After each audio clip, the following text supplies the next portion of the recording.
Bonjour à tous, vous regardez diasporablacknews.com. Je suis avec Pascal aujourd'hui.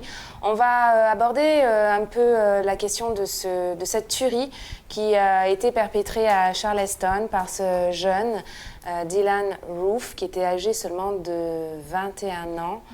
Donc après toutes les brutalités qui se sont déroulées au Texas, voilà encore un crime, on va dire, plus ou moins racial qui revient sur le devant de la scène aux États-Unis. Tu en penses quoi, Pascal? C'est un crime racial. Ça arrête là.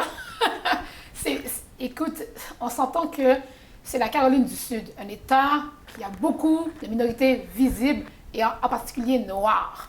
Donc le fait que lui, il devrait déjà être habitué de voir des Noirs, là. Donc, il est allé dans une église avec une historique noire, aller tuer des Noirs. Donc, je me dis, OK, il y a plusieurs églises, là. Tu es allé dans celle-là, avec une très grande historique. Je trouve ça vraiment lâche. Je dirais, parce que c'est tellement facile de prendre une arme et de dire, je te tue parce que tu es noir. Il n'y a aucune logique derrière ça. Moi, je suis d'accord avec toi, c'est de toute évidence un crime racial. Par contre, je pense qu'il y a un autre problème en amont qu'il faudrait traiter avant que ce genre de crime ne se produise. Ce sont des problèmes mentaux, parce que de toute évidence, ce jeune, il a 21 ans, il a des problèmes mentaux. Et ça nous montre bien que justement aux États-Unis, le système de santé n'est vraiment pas au point. Ces gens-là ne sont pas encadrés. On attend qu'il y ait des tueries pour après ramener le problème racial au devant de la scène, mais en amont de ça, il y a un autre problème. Il n'est pas bien dans sa tête. Parce que ce n'est pas tous les racistes qui vont prendre une arme et puis qui vont aller tuer du monde, là. C'est vrai, mais je trouve que dans les cas comme ça, quand un blanc va tuer, on met le problème psychologique, psychiatrique. Je peux vous garantir que si ça aurait été un noir qui serait entré dans une église de blancs et tué 9 blancs, on l'aurait brutalisé, là, mais vraiment brutalisé. Ils l'ont arrêté avec un gilet pare-balles. En plus du fait que c'est une communauté particulièrement noire, mais si ça aurait été un musulman, un arabe, dans une église blanche qui serait venu tirer, on aurait crié terre aux terroristes. Vraiment, là. Et regardez-le, là. C'est un blanc d'une famille sûrement assez aisée ou bien de classe moyenne. On lui a offert une arme à feu. Mais moi, justement, c'est ça qui me pose problème dans tous ces crimes qu'on nous montre. C'est le problème vraiment de l'accessibilité aux armes à feu. Comment un jeune de 21 ans peut avoir accès à une arme? C'est pas possible comme ça en France ou même au Canada, par exemple. Comment est-ce qu'on peut arriver à ce stade-là? Parce que c'est vrai qu'on va tout de suite penser au problème racial. Ah, il était raciste, white suprémaciste. Oui, effectivement, il était raciste, ne devait pas être bien dans sa tête. Mais la question des armes aussi, c'est vraiment un problème à se poser au-delà du problème racial, non?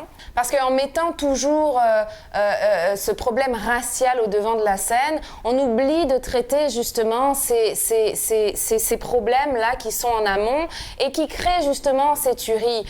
Dans quelques temps, il va encore en avoir une, certainement, malheureusement, aux États-Unis.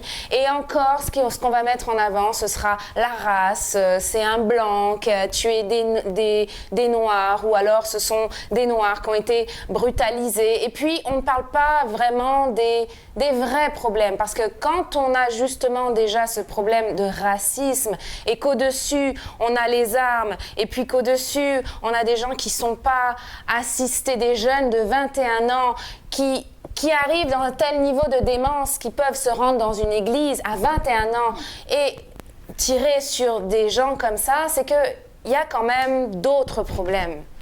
Oui, je suis d'accord avec le fait qu'il y a d'autres. C'est sûr qu'il y a un passé avec l'action.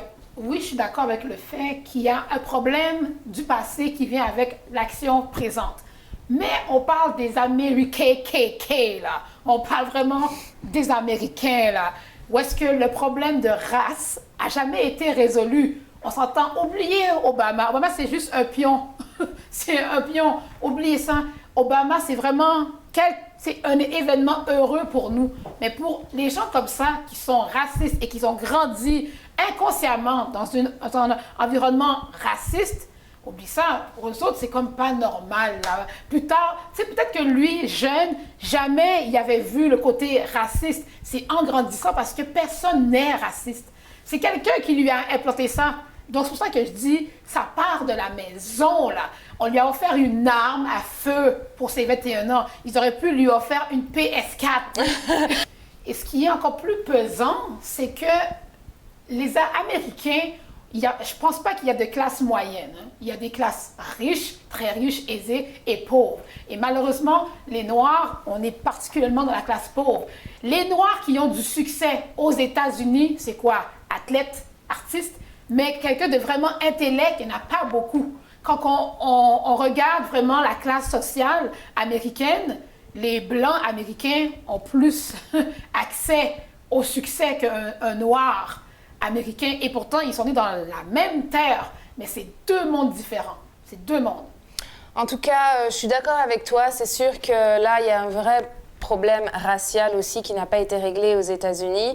Mais ce que je pense aussi, et ce sera le mot que je dirais pour conclure, c'est que ce constant matraquage des médias justement sur ces crimes raciaux qui sont tout de suite, ce débat racial qui n'en finit jamais, je pense que ça aussi, ça fait que ces crimes continuent, se répètent, et c'est vraiment malheureux. Ce qui aiderait aussi à la cause, c'est que les gens puissent se mélanger, se connaître.